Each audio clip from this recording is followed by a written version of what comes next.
Učite sa mnom tablicu množenja.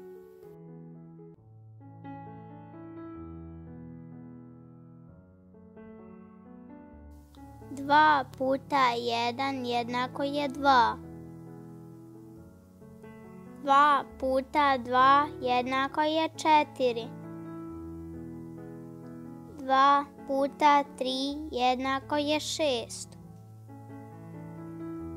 2 puta 4 jednako je 8. 2 puta 5 jednako je 10. 2 puta 6 jednako je 12. 2 puta 7 jednako je 14. 2 puta 8 jednako je 16.